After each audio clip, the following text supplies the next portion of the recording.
the title of this subject, the subject is going to be, don't take the Lord's name in vain. Don't take the Lord's name in vain. So we're going to talk about taking the Lord's name in vain. There's this scripture that a lot of people like to throw around. And that scripture is Exodus 20, verse 7. There's also another one in Deuteronomy, I believe, 22:2. But I'm going to use Exodus 27. And it says, you shall not take the name of the Lord, your God, talking to the people of Israel, your God in vain. For the Lord will not hold him guiltless who takes his name in vain. That's Exodus 27. Man, it's going to be crazy. I'll repeat it again. You shall not take the name of your Lord, your God, in vain, for the Lord will not hold him guiltless who takes his name in vain. So, by the show of hands, growing up in the church, whether you was missionary Baptist, Pentecostal, Kojic, Methodist, whatever your denomination was, how many people was told, don't take the Lord's name in vain, but it was attached to curse words? By the show of hands, I was taught that. Okay, the other one was taking the Lord's name. This was an example that I was taught. Saying, God dang, but D-A-M-N. Saying, God dang it, D-A-M-N-I-N-T, right? That's taking the Lord's name in vain. Don't take the Lord's name in vain, right? And that could be true, but the perspective that I want to go, I want to push you to go a little deeper. Taking the Lord's name in vain. So first, let's really go back and do some history on the name of our God, Yeshua, right? Yahweh. Yahweh name for God of the Israelites, representing the biblical pronunciation of YHWH, right? The Hebrew name reveals to Moses in the book of Exodus, which is why I chose Exodus illustration. The name YHWH consists of a sentence of constants, Y-O-D, Yod, H-E-H, Hey, W-A-W-Y, and H-E-H, Hey, is known as the Tetragrammaton. After the Babylonian exile in 6th century BCE, right? And especially the 3rd century, the Jews ceased to use the name Yahweh for 2 reasons. As the Judaism became a universal religion, the more common Hebrew now, Elohim, was starting to be presented. The meaning God, right? Elohim meaning God, tended to replace Yahweh to demonstrate the universal sovereignty of Israel's God. At the same time, the divine name was regarded as too sacred to utter. His name was so divine that it was too sacred to utter. It was thus replaced vocally in the synagogue, the ritual by the Hebrew word Adonai. So in our word, we see Lord, capital L, lowercase O-R-D. We translate that to Hebrew, which means Adonai, right? So the Greek version of the scriptures translated this word Adonai, God's name, to Kairos, K-Y-R-I-O-S, meaning Lord, right? So about 6th to 10th century, all right, they worked to reproduce the original text of the Hebrew Bible. So they was looking to take it from Elohim to, it used to be Yahweh, to Elohim. Now they want to reproduce this back to the original word of YHWH, the vowel sign of the Hebrew word Adonai or Elohim. The Latin-speaking Christians, scholars, replaced the Y, which does not exist in the Latin, right? They replaced it with the I or a J. The latter of which exists in Latin as a variant form of I. Thus, the Tetragrammaton became the artificial Latinized name for Jehovah. As the use of the name spread, don't mess with me. As the use of the name spread throughout the medieval Europe, the initial letter J was pronounced according to the vowel vernacular language rather than Latin. So although Christian scholars of the Renaissance time reformed periods to where they used Jehovah for Yahweh, YHWH, in the 19th to the 20th centuries, right, the biblical scholars again began to use the form Yahweh. Early Christians writers, such as Saint Clement of Alexandria in the 2nd century, had used forms like Yahweh, and this pronunciation of the Tetragrammaton was varied and never really lost. So many Greek transcriptions will indicate YHWH, which should be pronounced Yahweh. The meaning of his personal name of the Israelites' God, our God, has been variously interpreted.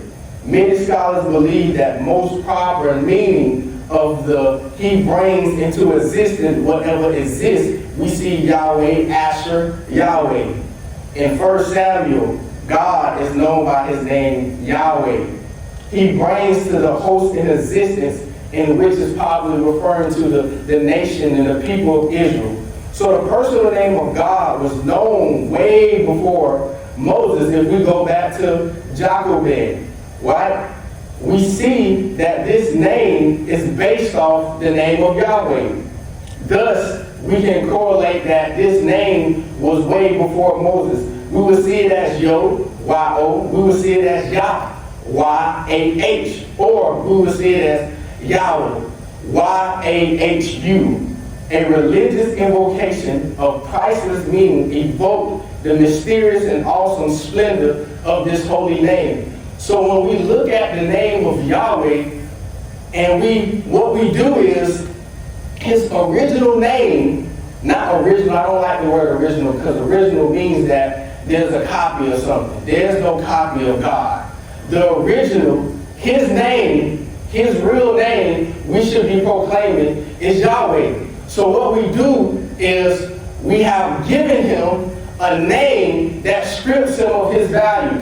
When we call him Jesus Christ, what we're doing is we taking the sovereignty of who he is, the sovereignty of what he did for us, for granted. And we strip him of the power based off his name. Your name, why is the name so important? Because the name is attached to you. It is attached to who you is. When we sit up there and we bring his name that's so powerful that it can't even be uttered. We bring it down to a humanized level and we call him a white, blue-eyed, long-haired, blonde man named Jesus Christ that never existed. So when we look at the name of Yahweh, when we proclaim Elohim, so powerful, my word tells me that the seraphim, he had 6 wings, and 2 of them covered his eyes. And it says that the other 2 covered his feet. Why? Out of reverence that at the throne of God, it was so holy, the seraphim covered his feet because he didn't want to step on the same ground that our Lord, Yeshua, our Lord, Yahweh, was sitting on the throne. And then his other 2 wings, they flew while showing us readiness. And he hovered. And they said, holy. They said, holy. They said, holy. Because his name is holy. Because he himself is holy. So when we hear taking the Lord's name out of vain, it's crazy because you wouldn't want nobody to call you out of your name. That's right. Come on. But I thank him that he's so sovereignty that he can understand our hearts and look past the foolishness of our lack of knowledge by calling him Jesus Christ. Yes, yes. If I stepped to you and called you peanut butter, you wouldn't like that. My Lord. If I referred to you as a gypsy, you wouldn't like that. We refer to him to a name that's not his. So when we look at the name of our God, the word said our God, we should have a deeper reverence for his name than anybody in the world. As believers, saying that we are the kids of our father, you should know your daddy's name. You should know your daddy's name, not the one that was taught to you, but his original name. Why is the name also so important? Is because when you step into a certain sin, and I'm going to use this as a great example, based off the name, it shows you the value of the person. If Pastor P was to walk into certain settings and use Tony Perriman, right? Depending on that setting, he probably will be valued. Now, if he walked into his old setting and used the name Tony Perriman, it wouldn't have the same weight as Jocko. So we understand the name is important because the name of it attached a reverence to it, a respect to it. So when we call him Yahweh, we understand that we are attaching one of the most holiest, profound names that there is to our God. So how are some other ways that we take the Lord's name out of vain? We take the Lord's name out of vain based off how we live. Based off how we live. So what does it mean? It's saying that you are a believer of the divine, but you live like you are a vine broken off of the tree that withered and died. Saying that you are a believer, but you don't look like the thing that you proclaim. How you act and govern your life is taking his name in vain. If this is my father, and there is standards of the relationship that he told me, there's precepts that I'm supposed to live by. When I don't live by those things, everything that his name means, I'm going against. So we see patterns that block the reverence of Yah. And as I was traveling, not recently, but this was some months ago, and I was traveling, I'm in the hotel, and I'm working, and I'm doing these things, and a week go by. And I sat down, I said, dang, I haven't even prayed this week. I haven't even opened my mouth and said a prayer this week because I allowed the circumstances of what was new to block, to distract me from reverencing who he was. And I sat back and I asked myself, Alfonso, do you really have a reverence for him, or do you just have a pattern? Come on. Because when you're home, you wake up, you do your morning routine, you do your little discipleship, you do your devotion, you pray, you do your thing, and then you get into the car, you go about your day. When you come home, you self-reflect, you pray, you do all that. But then as you were just on your vacation, ain't none of that happened. So do you have a real reverence for him, or do you just have a pattern that's centered around him? So, as we live our lives, and I understand, like, man, my pattern, I have a pattern. This is something that's in my heart that hasn't said, I truly reverence who he is. He's so amazing. He's so sovereign. He's so powerful. He's so everything that it doesn't matter what new is going on in my life, I'm going to reverence who he is. But because I have become more committed to a pattern of life, as soon as that pattern is no longer normal, the reverence for who he is changes. So on that day, Matthew 7:22-23, on that day, many will say to me, Lord, Lord, did we not prophesy in your name? Did we not cast out demons in your name? And do all these mighty works in your name? And then will I declare to them, I never knew you. Depart from me, you workers of lawlessness. You put the uniform on. All right. You put the uniform on, but you don't really live. You don't really live for me here. You can put the attire on, but you don't really live for me here. You can play the role, but you don't really live for me here. You can talk it, but you don't really live for me here. You can pretend it. You can cut it on and off when it's useful for you, but you don't really live for me here. So you can proclaim whatever you want in my name, but if you don't live for me here, it's said in vain. And my Bible tells me that there's nothing that he say or do that is in vain. Promotions that turn into greed. A lot of us allow a blessing that was bestowed upon us to turn into a distraction of reverencing who he is. I give another testimony. As I got promoted to this FOS position, right?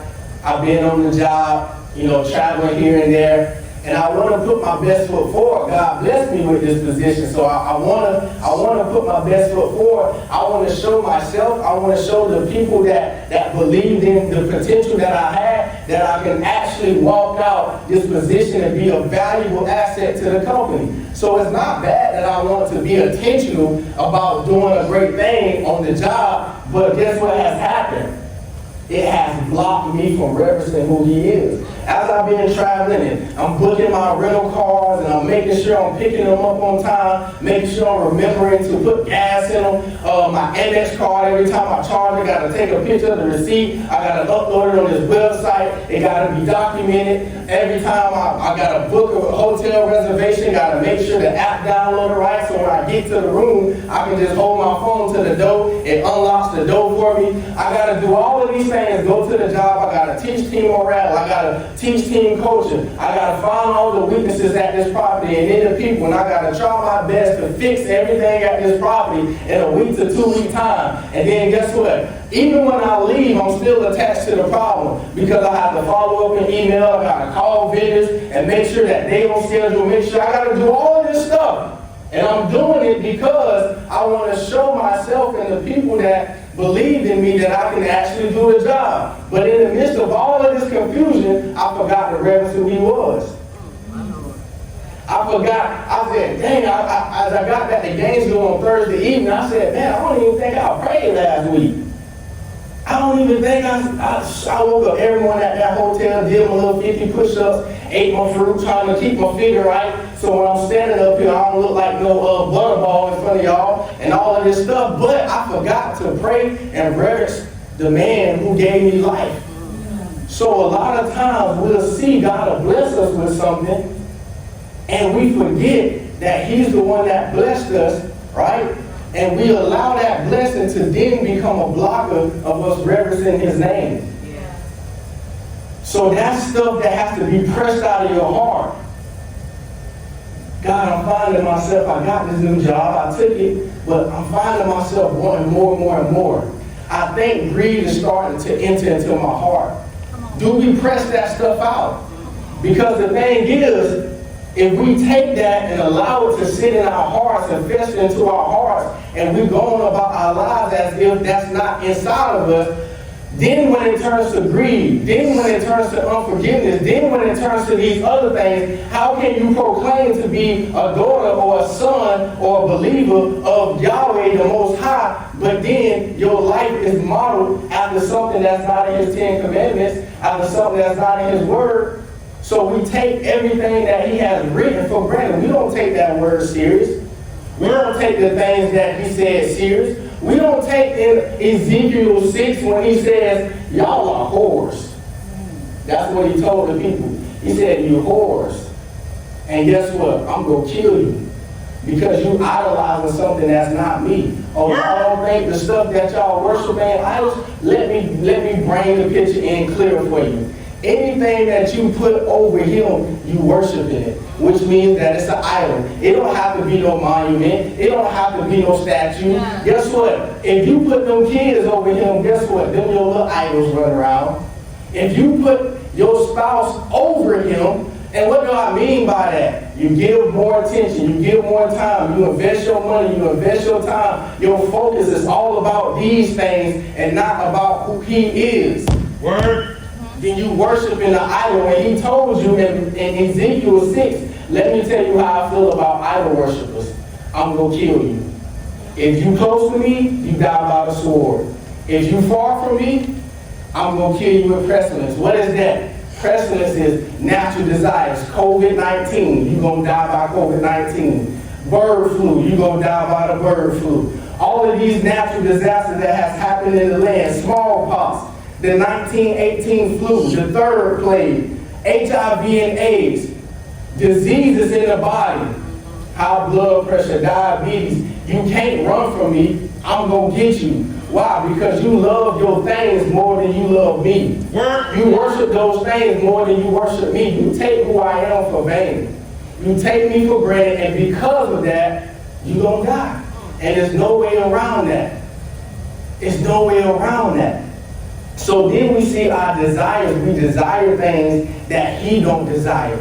And we allow, as believers, we allow these things to infiltrate into our hearts, infiltrate into our schools, infiltrate into our homes, and we don't say or do anything about it. The moment that we as a people start taking the reverence of God most serious, things in our nation will change. But because we are people that accepts everything that blow by, we have no power.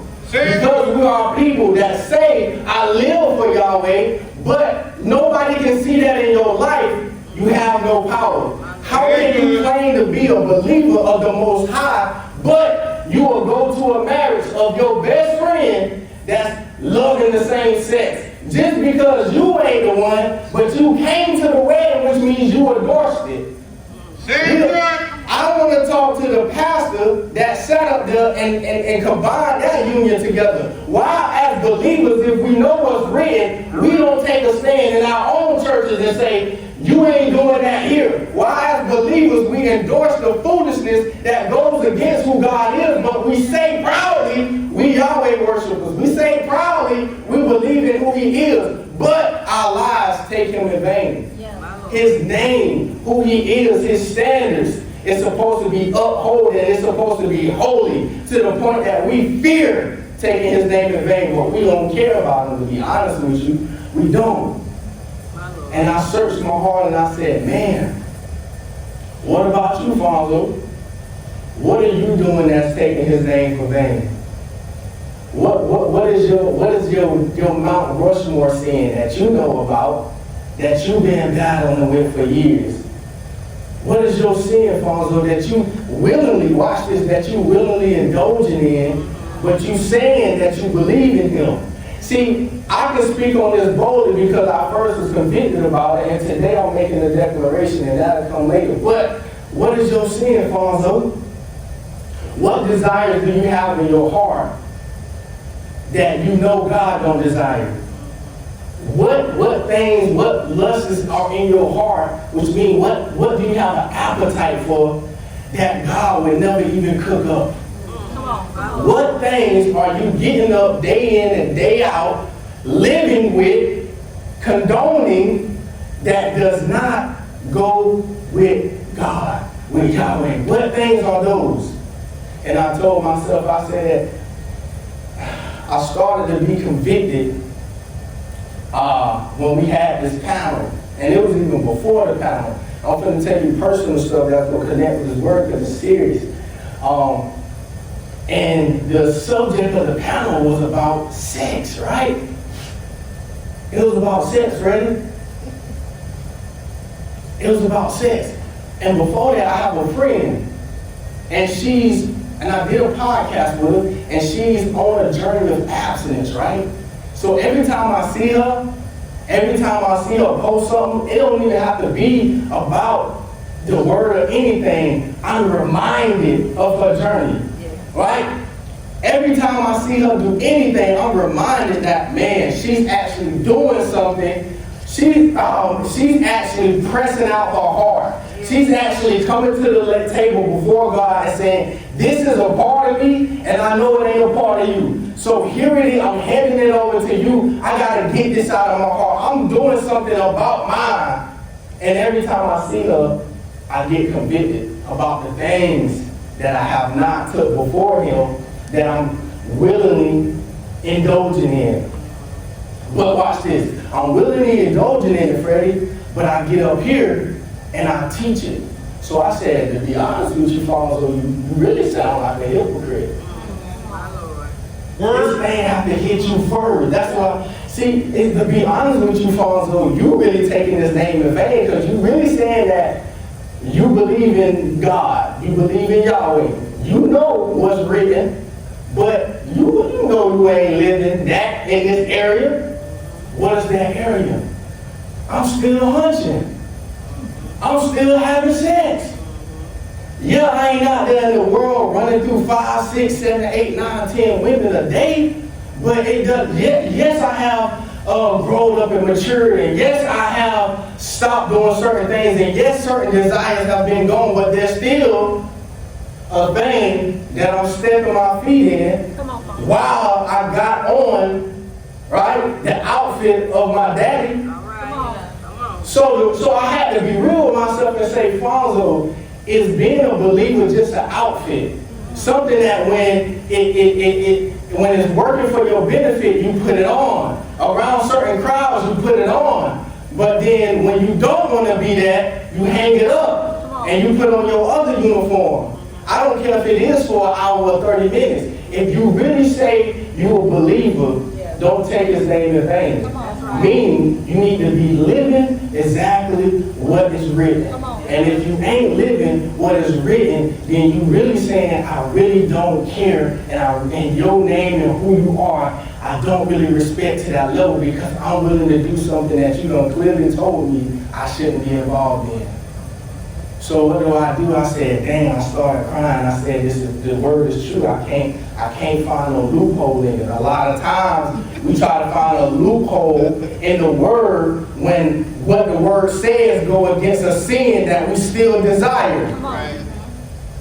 So bring out your own heart. I tell you my flaws. I tell you my weaknesses. And I tell you what I did. I said, God, I got to get this out of me. Yes, I done came a long way, but there's still something that I'm willingly indulging in, and I got to get this out of my heart because one thing I'm not going to be no hypocrite. One thing I'm not going to be no liar. I done lied too many years, and I'm done with that. So in order for me to be real about that, I got to take a stand within my own self. I got to search my own heart and say, man, this is something that I still like. What happens when something that you still desperately love does not please God? What do you do? What do you do in your own life when you know you're doing something that you do love, that your flesh do love, that your human man is attached to, but you know it does not please God? What do you do when that thing, right, cannot be seen unless you speak on it? Yeah. Come on. Yeah. I can walk in this church today and nobody know I'm doing that. Yeah. Right? So what happened when the thing that you love that goes against him can't be seen on your flesh? Yeah. What do you do? Do you still bring that before him and wring your heart out and say, God, this is filth? And if I'm saying that I'm your child and I'm your inheritance, then I got to release this filth before you. And I don't want it attached to me. Give me the strength to fight. When that young lady texted me at 3:30 in the morning, allow me to just be asleep. I don't even want to be woke to see the text message. How about that? And I said it's so crazy because all that week when I was in Tallahassee, all of these urges, like coming in. And I'm sitting there like, yeah, but when I get back to Gainesville, I'm finna knock her off. Well, I'm already planning it. I'm gonna hit her up. And I said, man, that's crazy. And then another attack come. I get a text. Oh, I ain't seen you in so many months. We need to reconnect. No, we don't. We don't need to reconnect nothing.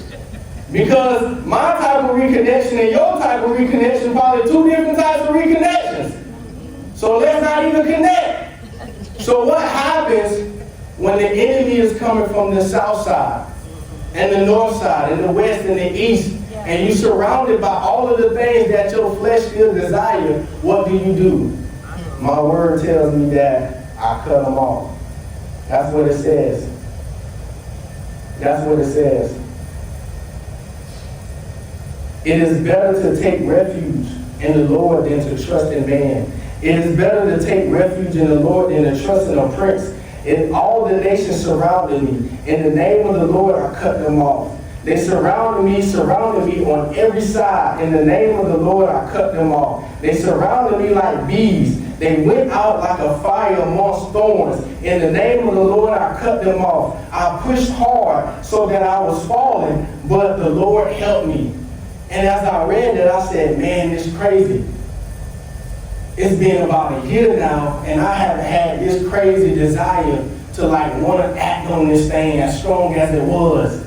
And I said, man, so I got back to Gainesville, of course I didn't indulge in any of that, but it's the simple fact that I understand that even though even though I made a decision to move in a different way, that does not still mean that temptation won't come, and that does not still mean that I don't have certain desires. So what happens with you when the thing that you so desperately still love that goes against Yahweh surrounds you? What do? And what I realize is that if we get more in tune with bringing out our hearts and not loving sin, we build barriers for sin, we love sin, we make excuses for sin, we even come to church and most people teach you how to put up with sin.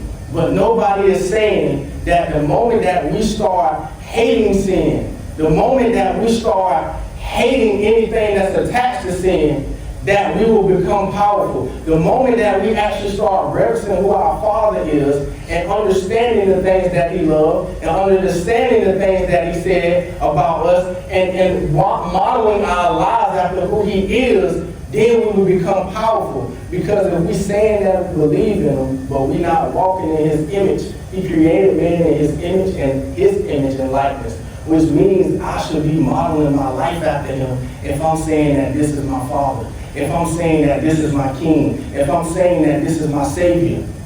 I should not be willingly doing things that I know pricks the heart of God. And the real question is, why don't it prick your heart? What's in the inside of you that allows you to sin, but there is no type of conviction in the inside of you about your sin? And it's so crazy. You want to know another thing that convicted me? After the event, I spoke to Taylor, and I'm making a public apology right now. I told her, I said, Taylor, I don't know if you know this, but on that panel, there's certain things I ain't talking about, because I'm still hunching, Taylor. She said, but you trying to stop, right? I said, yeah. And I was lying. I lied to my sister. It's not funny. I lied to my sister. I lied to you right here in the temple. So I'm asking you for forgiveness. I already repented to my Father. I asked you for forgiveness, and in that moment, I didn't have enough courage to show my sister vulnerability and my weakness. So I lied to my sister. And when I left, I said, man, you a liar now. See, the new me now, I gotta search this thing 24/7 every day. And when I realize stuff that's there that ain't of Him, I go to work to get it out. The same thing when she told me about certain people that she wanted on the panel. I said, man, look, if you put them on there, I'm gonna have to go to my prayer closet and work some stuff out. Because I got some issues with some of the things that they present with themselves. And they say that they're a man of God, but they present some stuff that just ain't, But then I said, well, Father, different than them. The only difference is yours is a little bit more hidden than theirs. So because your sin is hidden or more hidden than another person does not give you clearance or the right to point the finger at a person's own that's a little bit more exposed. Come on. So I apologize to my sister, and I make a declaration to this day to my King, to Yahweh, as long as I pursue your mission, as long as I pursue your call, as long as I grab this tablet or that book or whatever it is that where your word is written, and I bring forth your word that's holy, your word that's alive, your word that convicts, your word that shifts the lives of the people, that transforms the people, as long as I'm the one that's bringing it forth, I dedicate my body back to you. Yes. I dedicate my desires back to you. Yes. And from this day forward, until I slide a ring on a woman's finger, my penis will not insert in another woman. On this day, that's the declaration I make to you. And I told myself I'm making this declaration to Him in front of people. Why? Because now I got 1, 2, 3, 4, 5, 6, 7, 8, 9, 10, 11, 12, 13 people in this building that now can hold me accountable to what I just outwardly, vocally proclaim to God. and whoever is on live. So now, because I done verbally did that, I gotta really walk that out now. Because guess what? The moment, and a lot of people scared to put their stuff out on Front Street because they know you really gonna have to live that. So a lot of times what we do is we try to make our own selves believe that the sin that we in ain't sin. So that we don't have to be accountable for what is written in the Word of God. But the thing is, God knows you're a hypocrite.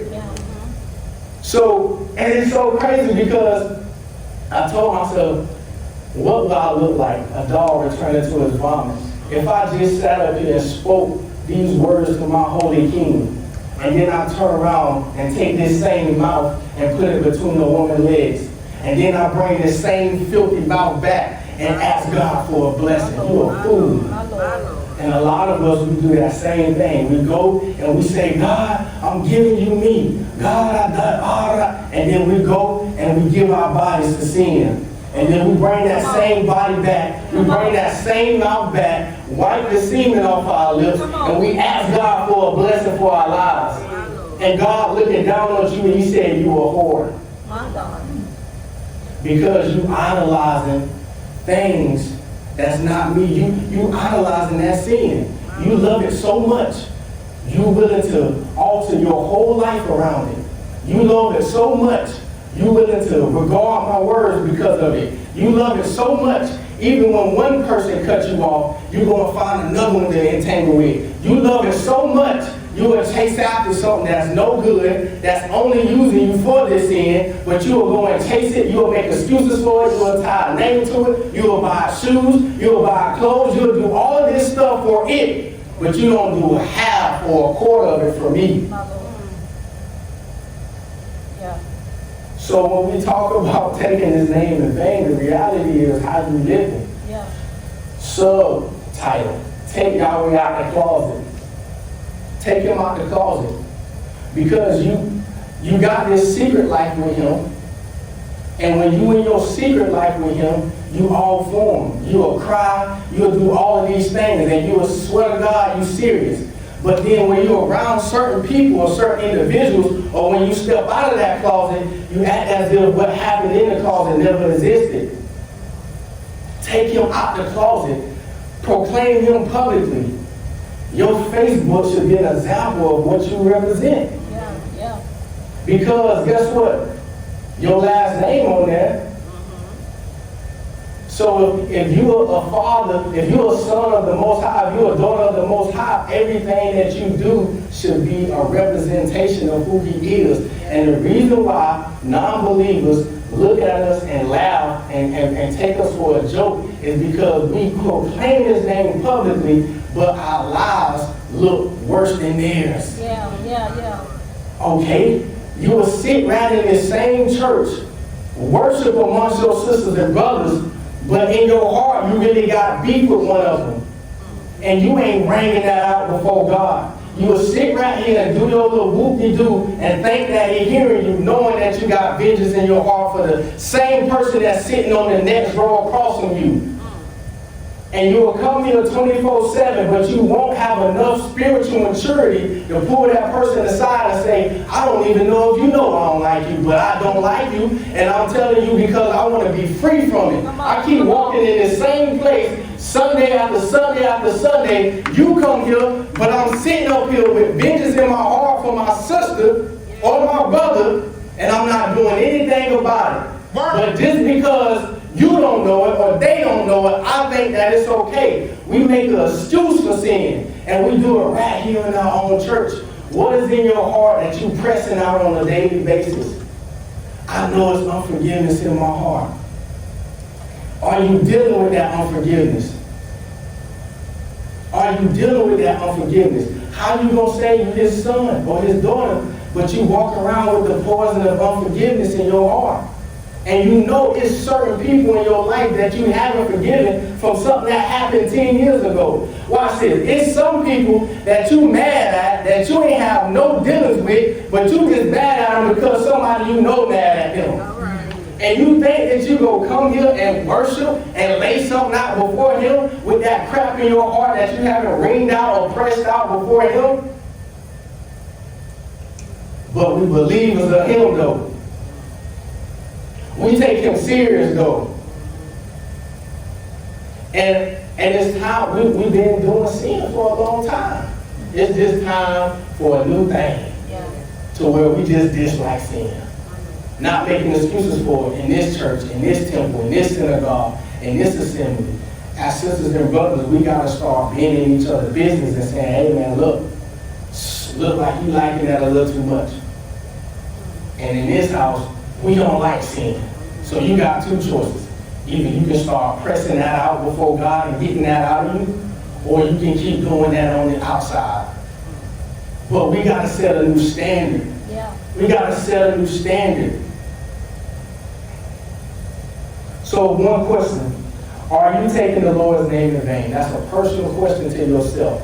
You answer that, and when you answer that, write a list of everything that you're doing that takes the Lord's name in vain. And you start working on that stuff, pressing that stuff out of your heart, seeking him about those things that's in your heart. November 22nd, 2024, there was a young man that was in his mom's house, in the location of the house that's called the Den. He had a laptop in his hand and he was getting ready to present some information to his mom, but also the mother of his child. And on that day, he opened up the laptop and he began to present this information to both of them about some things that was concerning his child. And in that process, he noticed a crazy aroma that was touching his nose. It was the aroma of a musk that was being put off by his child's mother, because his child's mother was in the process of being a mother to another child.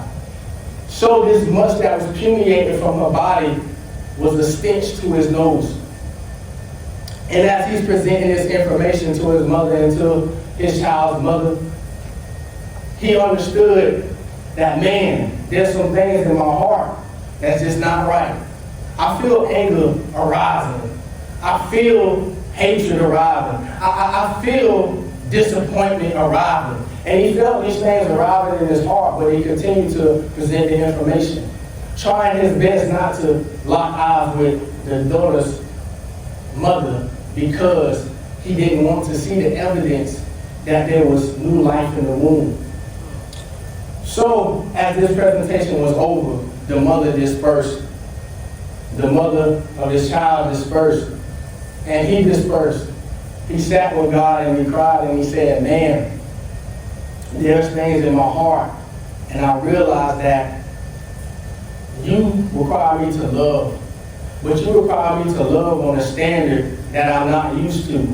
So although I'm disappointed, although I'm hurt, although I'm angry, although I have this bitterness, I bring it before you and I ask you to remove it from my heart, because I can't have this stuff in my heart and still do your will. I can't have this stuff in my heart and love at your standard. So I'm bringing this to you. I'm asking you to please remove it out of my heart. Give me release the capacity inside of me for me to love unconditionally, for me to love through patience, for me to love and be kind, for me to love and it conquers over everything that a person can do, for me to love and not count how many times a person messed up, for me to love and not get irritable with a person, for me to love according to your standard, for me to correct out of love, for me to teach out of love, for me to guide out of love. On November 22nd of 2024, that young man was me.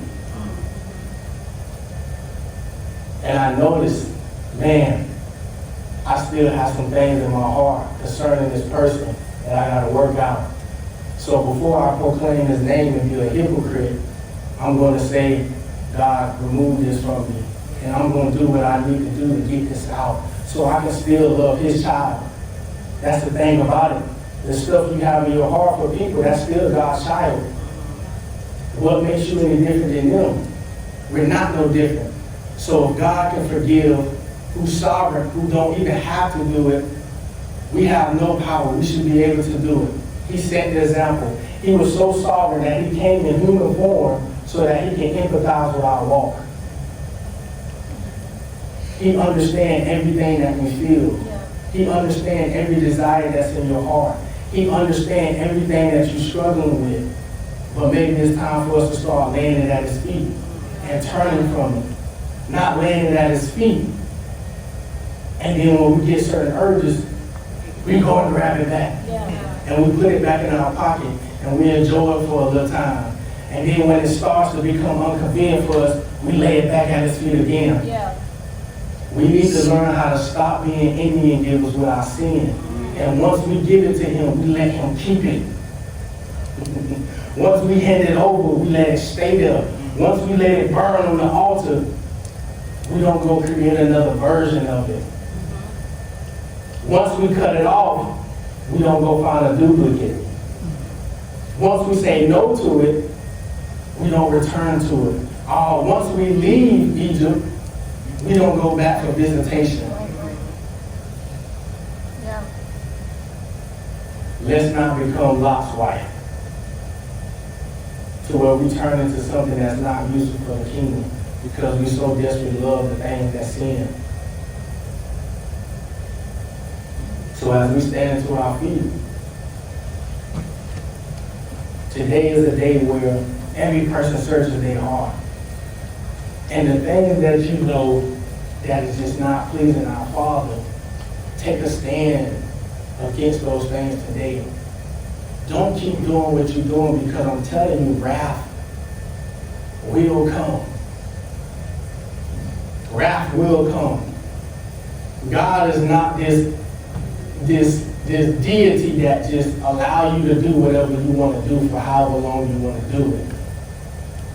The fact that you're still alive, in spite of the stuff you still been doing, is grace. Yeah.